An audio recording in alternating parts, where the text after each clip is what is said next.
So hello guys, welcome to Ultimate Success Online Tutorial. मैं हूं आपका मेंटर अभिषेक और आज हम लोग करने जा रहे हैं इडियम्स एंड फ्रेजेस का पार्ट 11 लेक्चर।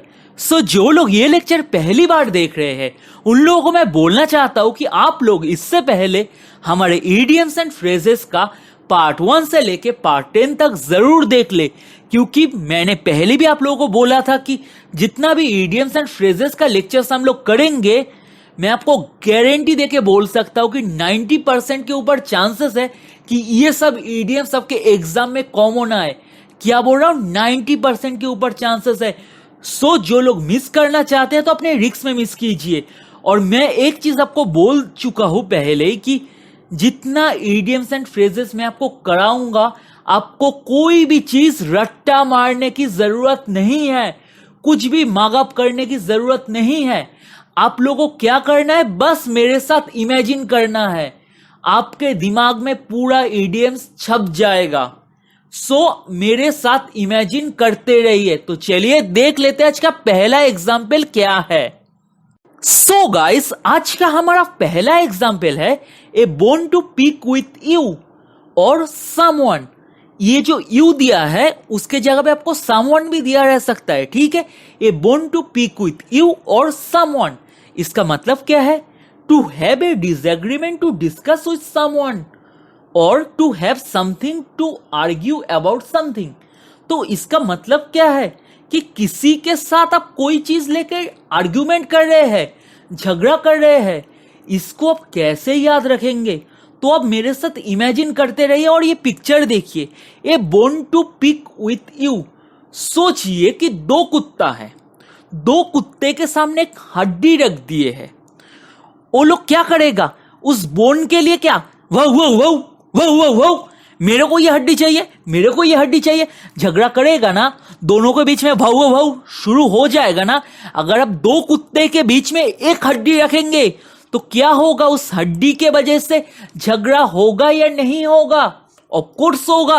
ये bone to pick with you, किसी के साथ अगर आप बोन को पिक कर रहे हैं, एक हड्डी को पिक कर रहे हैं, तो उस हड्डी के वजह से दोनों के बीच में क्या होगा, डिसएग्रीमेंट होगा, आर्ग्यू होगा। क्या आर्ग्यू होगा, मेरे को ये बोन चाहिए, मेरे को ये बोन चाहिए, मेरे को ये हड्डी चाहिए, मेरे को ये हड्डी चाहिए। समझ में आ गया? तो दिमाग में घुस गया। A bone to pick with you का मतलब क्या है, to have a disagreement to discuss with someone.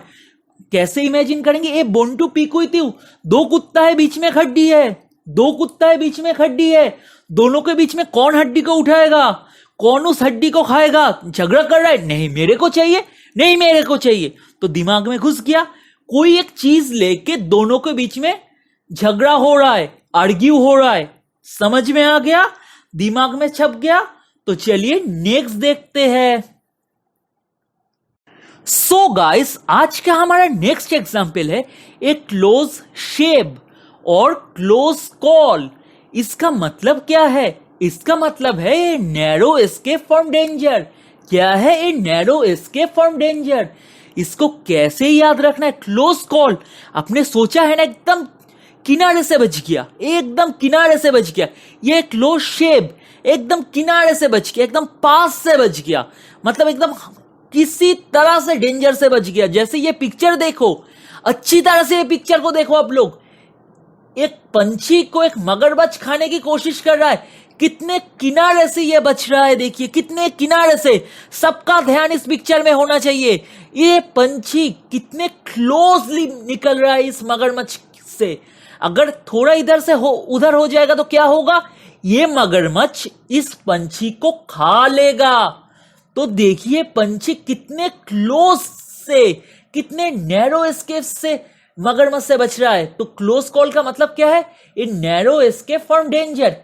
अगर ये पंछी बच नहीं सकता तो क्या हो जाता, पंछी के लिए डेंजर हो जाता, पंछी को खा लेता। कभी कभी आप लोग यूट्यूब में वीडियो देखे हो कि बहुत इंसान है कैसे ट्रक के किनारे से बच जाता है या ट्रेन के किनारे से बच जाता है।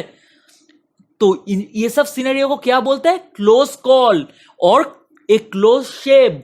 इसका मतलब क्या है, नैरो एस्केप फ्रॉम डेंजर। तो चलिए नेक्स्ट देखते हैं। सो गाइस, आज का हमारा नेक्स्ट एग्जाम्पल है ए स्मार्ट कुकी। क्या है? A smart cookie. इसका मतलब क्या है? An intelligent person. तो ये पिक्चर देखो, कुकी देखो, दिखने में कितना स्मार्ट लग रहा है। तो स्मार्ट हम लोग किसको बोलते हैं? जो बहुत ही इंटेलिजेंट होता है। स्मार्ट हम लोग किसको बोलते हैं? जो जनरली बहुत इंटेलिजेंट होता है। तो ए स्मार्ट कुकी से आप रिजेंबल तो कर पा रहे हो ना? स्मार्ट कुकी से आप क्या रिजेंबल कर पा रहे हो? कुछ भी चीज जो बहुत इंटेलिजेंट है, कुछ भी चीज जो बहुत इंटेलिजेंट है। तो हम लोग जनरली किसको इंटेलिजेंट बोलते हैं? एक पर्सन को बोलते हैं। स्मार्ट कुकी से आप क्या रिजेंबल कर रहे हो? स्मार्ट वर्ड से क्या रिजेंबल कर रहे हो आप? जो स्मार्ट वर्ड है इससे आप क्या रिजेंबल कर रहे हो? बहुत इंटेलिजेंट है। सोचो, मेरा बात को ओनली सुनो मत, सोचो। स्मार्ट से आप लोग क्या रिजेंबल करते हो? बहुत इंटेलिजेंट बंदा है। तो एक स्मार्ट कुकी बोल रहा है, मतलब N intelligent person, N intelligent person. तो चलो नेक्स्ट देख लेते हैं। सो गाइस, आज का हमारा नेक्स्ट एग्जाम्पल है डेड लेटर, मतलब है मरा हुआ चिट्ठी। ए डेड लेटर मतलब मरा हुआ चिट्ठी। तो इसका मतलब क्या होता है? नो लॉन्गर हैज फोर्स और पावर। कोई चीज अगर मर जाता है, उसके अंदर क्या रहता है? उसके अंदर जितना पावर रहता है, जितना फोर्स रहता है, सब चले जाते हैं। सोच के बोलो, कोई इंसान मर जाता है तो उसके अंदर कोई ताकत रहता है? उसके अंदर कोई पावर रहता है? सब तो खत्म हो जाता है ना। जैसे ये फोन देखो, आईफोन है, अगर आपको आपके हाथ से गिर के टूट जाएगा ना, तो क्या होगा? आपको हार्ट अटैक आ जाएगा ना देख के, यार ये फोन तो गया, इसके अंदर कोई पावर रहेगा इस फोन के अंदर? अगर एक बार पूरी तरह से डैमेज हो जाता है तो उसको अब यूज कर सकते हो? नहीं। बट अगर ये फोन अच्छा रहेगा तो क्या कर सकते हो आप? कॉल कर सकते हो, गर्लफ्रेंड के साथ चैटिंग कर सकते हो, दोस्तों के साथ व्हाट्सएप में ग्रुप बना के मीम्स शेयर कर सकते हो, बहुत कुछ कर सकते हो। बट अगर एक बार ये फोन मर जाता है तो आपके इस फोन के पास कोई पावर है? नहीं, खत्म। ऐसे ही एक इंसान अगर कोई मर जाता है, उसके अंदर कोई पावर रहता है? नहीं। ऐसे ही अगर ये डेड लेटर होता है ना, उसके अंदर कुछ पावर रहता है, फोर्स रहता है? नहीं। जो मर गया तो सब खत्म हो गया, मतलब नो लॉन्गर हैज फोर्स और पावर। आई होप ये चीज आपको समझ में आ गया। तो चलिए नेक्स्ट एग्जाम्पल देख लेते हैं। सो गाइस, आज का हमारा नेक्स्ट एग्जाम्पल है ए फार क्राई। ए फार क्राई इसका मतलब क्या होता है? ए लॉन्ग वे ऑफ और ए लॉन्ग डिस्टेंस। तो इसको आप कैसे याद रखना है? तो ए फार क्राई मतलब बहुत दूर से कोई रो रहा है, मतलब बहुत दूर से कोई रो रहा है। बहुत दूर मतलब इंग्लिश में क्या बोलता है बहुत दूर को? Long distance. ये फार क्राई, फार मतलब बहुत दूर से कोई रो रहा है। बहुत दूर को हम लोग क्या बोलते हैं इंग्लिश में? ए लॉन्ग डिस्टेंस और ए लॉन्ग वे ऑफ। बहुत दूर से कोई रो रहा है, इसका मतलब क्या है? एक लॉन्ग डिस्टेंस, बहुत दूर। ए लॉन्ग वे ऑफ, बहुत दूर। समझ में आ रहे हो? सोचो, आप और आपके गर्लफ्रेंड रास्ते से जा रहे हो, ठीक है? आप और आपके गर्लफ्रेंड रास्ते से जा रहे हो, अचानक आपको बहुत दूर से कोई रोने का आवाज आ रहा है, तो आप क्या बोलोगे अपने गर्लफ्रेंड को? आपके गर्लफ्रेंड डर के मारे बोला, बाबू मेरे को ना डर लग रहा है, कोई रो रहा है। आप क्या बोलोगे? चिंता मत करो बाबू, बहुत दूर से रोने का आवाज आ रहा है, एक लॉन्ग डिस्टेंस से दूर रोने का आवाज आ रहा है, तुम टेंशन मत लो, आसपास कोई नहीं रो रहा है, लॉन्ग डिस्टेंस से रोने का आवाज आ रहा है। तो दिमाग में छप गया, ए फार क्राई बोलेगा तो इसका मीनिंग क्या होगा? ए लॉन्ग डिस्टेंस और ए लॉन्ग वे ऑफ। तो चलिए गाइस नेक्स्ट एग्जाम्पल देख लेते हैं। सो गाइस, आज का हमारा नेक्स्ट एग्जाम्पल है a thorn in his side. क्या है? A thorn in his side. इसका मतलब क्या होता है? A source of continual annoyance or trouble. A source of continual annoyance or trouble. इसको आपको कैसे याद रखना है? तो चलो मेरे साथ सोचना शुरू करो। ए थॉर्न इन हिज साइड, तो थॉर्न का मतलब क्या होता है? कांटे। तो अब सोचो, कौन से पेड़ में कांटे होते हैं? गुलाब का पेड़ में होते हैं एंड कैक्टस में होता है। तो अब सोचो, आप बैठे हुए हो अपने पास में 2-3 कैक्टस लेके, आप बैठे हुए हो, सोचो आपके पास में 2-3 कैक्टस लेके अपने साइड में, अब इधर हिलोगे तो कैक्टस के कांटे आपको चुभेंगे, इधर हिलोगे फिर चुपेंगे, तो आपको क्या लगेगा? अच्छा लगेगा? नहीं, क्या लगेगा? कॉन्टिन्यूअस आपको चुपता रहेगा तो क्या लगेगा? Continuous trouble, continuous annoyance. सोचो, आपके पास में कैक्टस का पेड़ है, अब इधर हिलोगे कांटा चुभेगा, इधर हिलोगे कांटा चुभेगा। मतलब क्या आपका कॉन्टिन्यूअसली क्या हो रहा है? एनोयंस हो रहा है, प्रॉब्लम हो रहा है, दिक्कत हो रहा है, ट्रैवल हो रहा है। दिमाग में घुस गया। एक कैक्टस लेके कोई कांटा लेके साइड में बैठ गए, इधर हिलोगे कांटा चुभेगा, उधर हिलोगे कांटा चुभेगा, आपका तो हालत ही खराब कर देगा। मतलब कॉन्टिन्यूअल आपके लिए एकदम प्रॉब्लम ट्रैवल चलना शुरू हो गया, तो दिमाग में घुस जाएगा तो कॉन्टिन्यूअस आपको प्रॉब्लम करेगा वो कांटा। मतलब कॉन्टिन्यूअस ट्रैवल और कॉन्टिन्यूअस एनोयंस आपको दिक्कत करते ही जाएगा। आई होप ये वाला एग्जाम्पल आपके दिमाग में मैं पूरा छपा दिया। तो चलिए नेक्स्ट देखते हैं। सो गाइस, आज का हमारा नेक्स्ट एग्जाम्पल है ए वाइल्ड गूस चेस।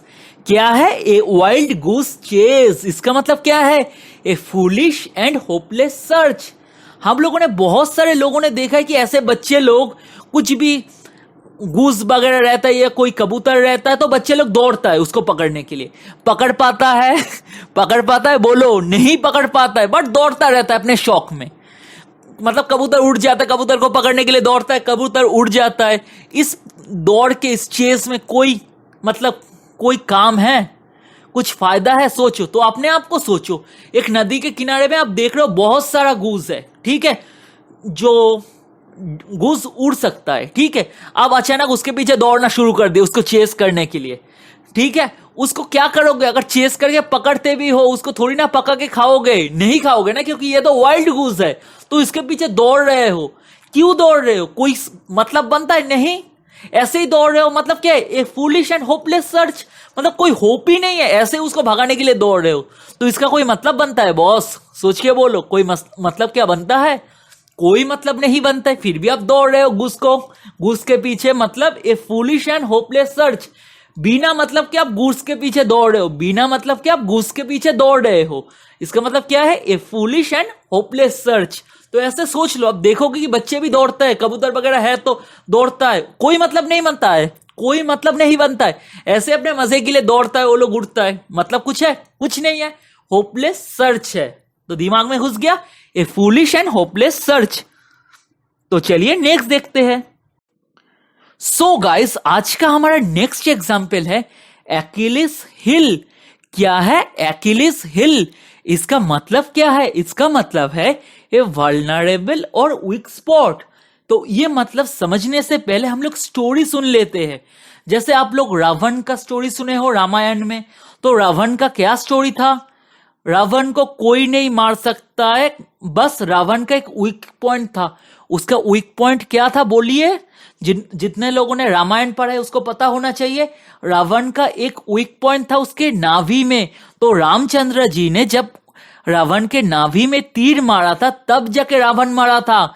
उस रावण का जब सर काटा था तब भी नहीं मारा था, क्योंकि रावण को वरदान मिला था कि जब तक उसके नाभि में कोई तीर नहीं मारता है तब तक रावण को कोई मार ही नहीं सकता, रावण को वध कर ही नहीं सकता। ऐसे ही एक्किलिस को भी एक वरदान मिला था कि जब तक एक्किलिस के हिल में कोई तीर नहीं मारेगा, एक्किलिस का कोई वध नहीं कर सकता था। इसका मतलब क्या हो गया? एक्किलिस का हिल उसके लिए क्या हो गया था? उसका वीक पॉइंट हो गया था, उसका वीक स्पॉट हो गया था। समझ में आ गया? अगर मैं आपको वरदान देता हूं, जो कि मैं नहीं दे सकता, मान लो मैं आपको वरदान देता हूं, जब तक आपके हिल में कोई तीर नहीं मारता है तब तक आपको कोई नहीं मार सकता। तो इसका मतलब क्या है? आपका हिल आपके लिए वीक पॉइंट बन जाता है। सिमिलरली एक्किलिस हिल का मतलब क्या है?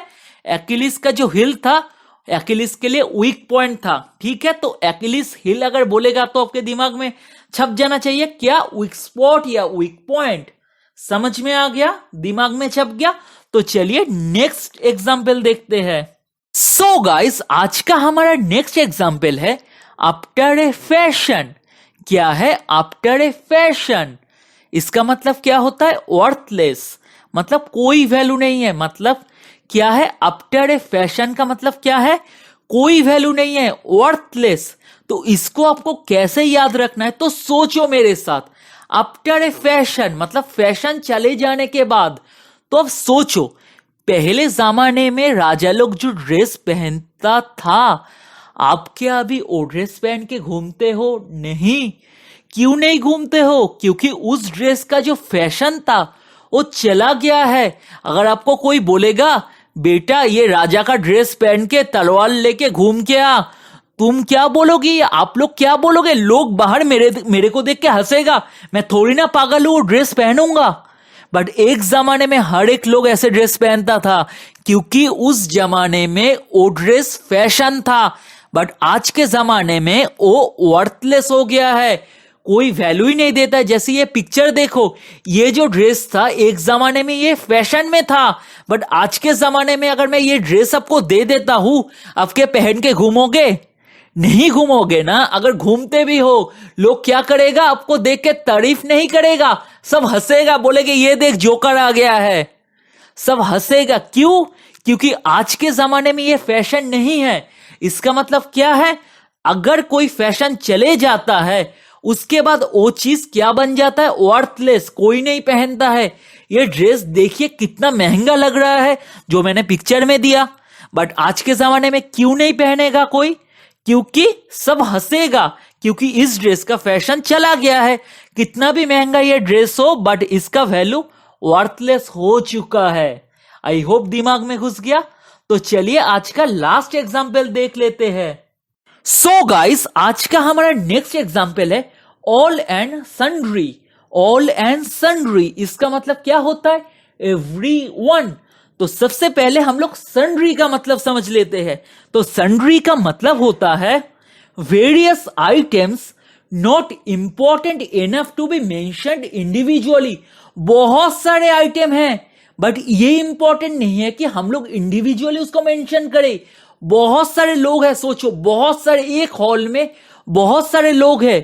अब सबका नाम भी नहीं जानते और ये इंपॉर्टेंट भी नहीं है कि सबको नाम पकड़ के आप बुलाओगे। अब एक साथ कैसे बुलाओगे इतने लोगों को? Everyone please come to me, everyone please come this side, बुलाओगे या नहीं बोलोगे? बोलोगे ना, बोलोगे ना। सब लोग एक साथ इधर आ जाओ। अगर आपको बुलाना है तो आप क्या करोगे? सब लोगों को एक साथ बुलाओगे, थोड़ी ना नाम पकड़ के बुलाओगे ना। सन्ड्री का मतलब क्या होता है? Various items not important enough to be mentioned individually. सबको इंडिविजुअली मेंशन करने की जरूरत नहीं है। क्या करोगे? सब लोगों को बोलोगे एवरीवन कम दिस साइड, बोलोगे या नहीं बोलोगे? अब जाते ऑल पे। ऑल मतलब क्या है? सब लोग। ऑल मतलब क्या है? सब लोग। तो अगर ऑल एंड सन्ड्री एक साथ होता है तो क्या होता है? एवरीवन। ऑल मतलब भी सन्ड्री है, ऑल मतलब भी क्या है? एवरीवन है, एंड सन्ड्री मतलब भी क्या है? बहुत सारे लोग हैं। इंडिविजुअली मेंशन करना जरूरी नहीं है। तो दोनों अगर एक साथ होता है, सोचो ऑल एंड सन्ड्री दोनों एक साथ हो रहा है, तो क्या होगा? एवरीवन ही होगा ना, सब लोग एक साथ। मतलब क्या है? एवरीवन।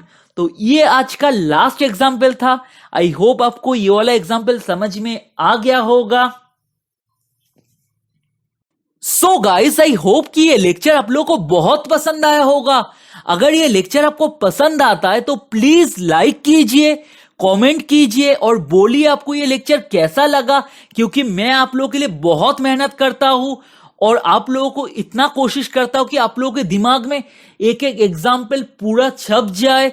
तो प्लीज कमेंट करके बोलिए आपको ये लेक्चर कैसा लगा, एंड प्लीज चैनल को सब्सक्राइब कर लीजिए, क्योंकि मैं गारंटी देके बोल सकता हूं कि जितना भी इडियम्स एंड फ्रेजेस का हम लोग पार्ट किए हैं, 90% के ऊपर चांसेस है कि इधर से ही आपके एग्जाम्स में क्वेश्चन आएगा। सो प्लीज मिस मत कीजिए। तो चलिए आज यही तक है। Bye, have a nice day.